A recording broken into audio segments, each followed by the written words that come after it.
In this video, I'm going to show you 5 tips to level your alt jobs in a jiffy, or, you know, really fast. First, for levels 1 through 15, you're going to want to do hunting logs and your class quests. For your hunting logs, you should be pretty familiar with these because you should do these as you're leveling your basic class as well. But if you haven't and you're not familiar with them, you will open up your hunting log and then you will come down here and do your gladiator or whatever one it is that you're leveling. Start with rank 1. So you get XP for completing like these little things here. 75, 180, 360. You get more and more as you go down the list. You can do these in any order, as long like in rank 1 you can do any of the rank 1s in any order. But you need to complete all 10 to unlock rank 2, I'm pretty sure. Or most of them to unlock rank 2. But do these, and then once you complete the whole page, you will get a bonus XP of like 2500. Then you get rank 2, do the same thing. They tell you where the enemies are at and where they're at inside the map. So for like here, there's Lake Cobra here, you can see. That's what I need to get here for my gladiator.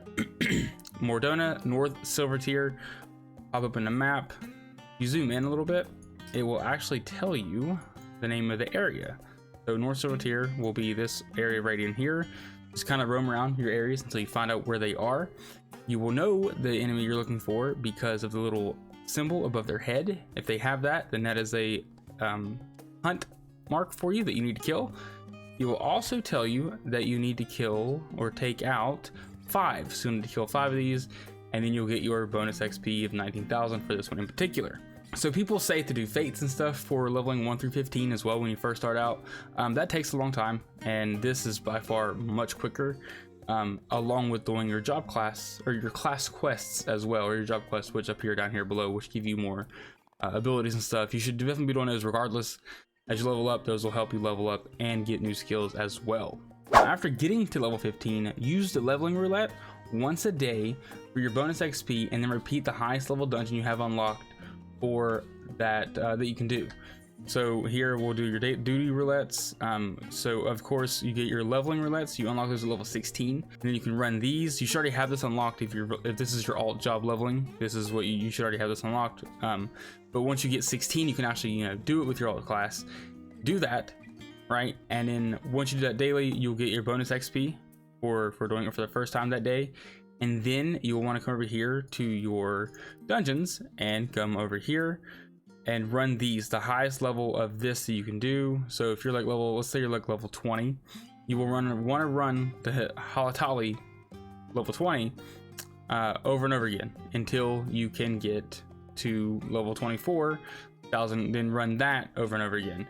And then of course as well daily running your leveling as well. If you are level 50 and you want to run the 50, 60, 70, 80 dungeons, you can do that. You can do your trials, but do note these will take a while because sometimes you get unlucky and get a late game trial, which are higher levels and a bit more difficult, and people tend to fail them more. But if you're lucky enough and you get a early game trial, it'll be over in no time, and you get your bonus XP for that, and then that's your daily knocked out for that. Also, if you're leveling a DPS job, they're notorious for taking a long time to get into dungeons. There are 2 options here for you. You can either run the dungeon with NPCs, or you can just wait it out in queue until you can get queued into a dungeon with real people. If you end up running it with NPCs, be aware that they don't do nearly as much damage as real players, and it does take a bit longer to complete the dungeon with the NPCs. It can be done, it'll take a bit longer because they're not running the dungeon efficiently as a real player would. Or if you end up waiting for queue for real players, you can always do some other stuff in the background while you are waiting in queue, like leveling some crafters and gatherers stuff, farm MGP in the gold saucer like I do, because I spend a lot of time in there lately, especially right now with the event going on with the regular tombstones. You can get 3 to 4 of those per event, so that's a good option to do for the time being. But personally, if the queue time isn't too insane, I would rather just wait for the players, honestly, regardless. I'm not a fan of running with NPCs, but that's just my personal preference. Another thing you can do to level up quickly is to do leveling dungeons. These are the ones that you did during MSQ and not during post-patch. So like once you complete the main expansion story stuff, that would be these, and they're also going to be in your leveling thing here. So there's that. The game itself doesn't tell you what dungeons are what, but I'll post a link below so you can see for yourself when you need to do it. A good rule of thumb here is anything that is before the final level of that expansion. So for ARR, for example, the final dungeon before max level, which was 50 at the time, is the Aram Vale, level 47. So anything from here up would count as a leveling dungeon. Do those are more beneficial, and they give you more they're made for leveling pretty much. And these are post patch. Everything below Aram Vale would be post patch. So if you're not to Heaven's Sword, spoilers, I want to show the Heaven's Sword stuff for another example. For Heaven's Sword, for example, it would be anything from the Dusk Vigil all the way up to the Great Google Library. These 5 dungeons here would be considered a leveling dungeon. Then these would be post-patch dungeons, which would also be in the Duty Roulette, the level 50, 60, 70, 80 dungeons. So another way to get loads of XP is to use the book, the Wondrous Tales book. I have it right here. I can't use it currently because it's out of date, so I'm gonna go grab another one real quick. But we'll come talk to Chloe in Edelshire.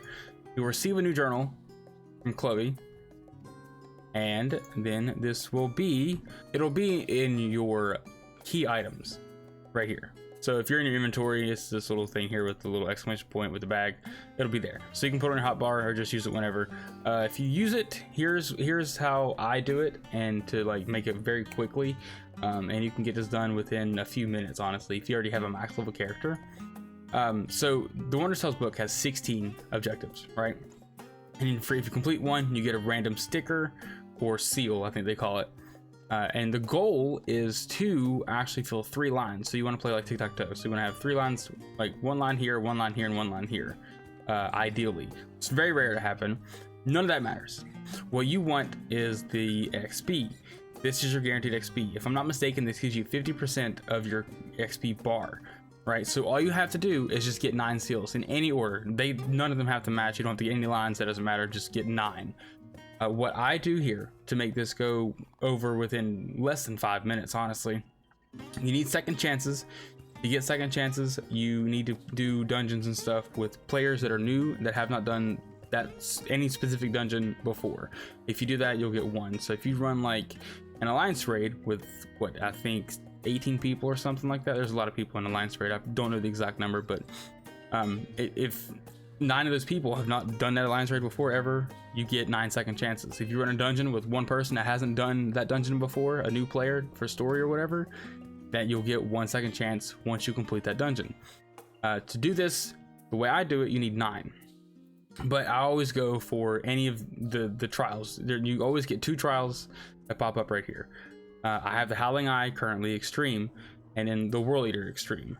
So what I'll do is I will just switch over to my Dark Knight, which is level 90, and then I will open up my Duty Finder, come over to, let me clear all this selection, go to my Duty Finder and find the extreme version of the Howling Eye. I will do this right here, unsync the party. This means that I will do this level, what level of dungeon is this? Level 50 dungeon. I'll do it at level 90 with all my current stats, which means I can go in here and hit Garuda like 4 or 5 times and she's dead. She's just done, and it still counts. So then once that's completed, so I'll do that real quick, and then I'll show you exactly how this works. Sometimes you get stuck behind like little like walls. If you can't knock it off, kill the enemies fast enough, you do get stuck behind a wall a bit.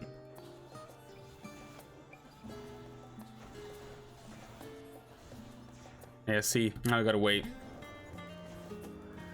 All right, so now that she's dead, knocked her out. That was like what, 20 seconds? Do that 9 times, and it goes by pretty quickly. So now we'll open up our Wondrous Tales book again. Hello. Now we have this little symbol. This means we completed it. Boom, we get a little seal here. Now this does gray out. We can't do it again unless you have a second chance. Retry. Click this one. What this will do is it'll open up this one, but it'll take a random one off to where you can do. That's a good way to get a lot of XP very, very quickly late into your late levels.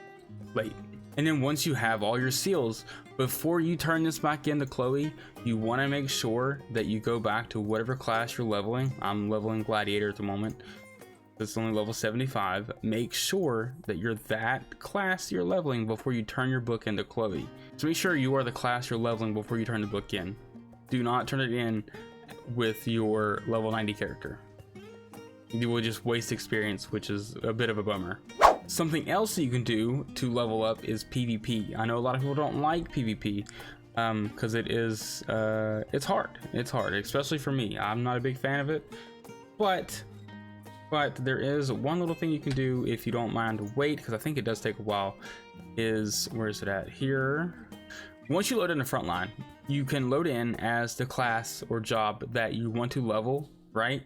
Once you get in the game, before the gate opens and the match actually starts, swap back over to your main class that you regularly play as. Like I play as Dark Knight normally, so I'll swap back over to Dark Knight and I'll just complete the match. And the XP that you would get would still count toward the class you loaded into the game with. So I would load in as a paladin, and then once I swap back over to Dark Knight and complete the match, the XP would still go to my paladin. So you can do that as well if you want to do that. Frontline does take some time to get into. I know the PvP takes a while sometimes, unless you're in Crystalline Conflict, but I don't think that method also works with Crystalline Conflict. I've only seen it mentioned with Frontline.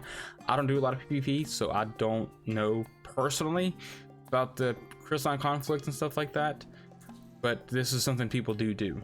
And those are really all the best tips to go about leveling alt jobs, aside from doing things like Bozja, or however you say it. But that is a process to unlock, and I know a lot of people. I hear all kinds of people complaining about it. So I don't think it's really recommended to do, just because of how tedious it is and stuff. Let me know what leveling tips you have down below in the comments. And for more Final Fantasy XIV content, be sure to like and subscribe so you don't miss out on any guides and news. And as always, thank you so much for watching. I'll see you guys in the next one. Peace.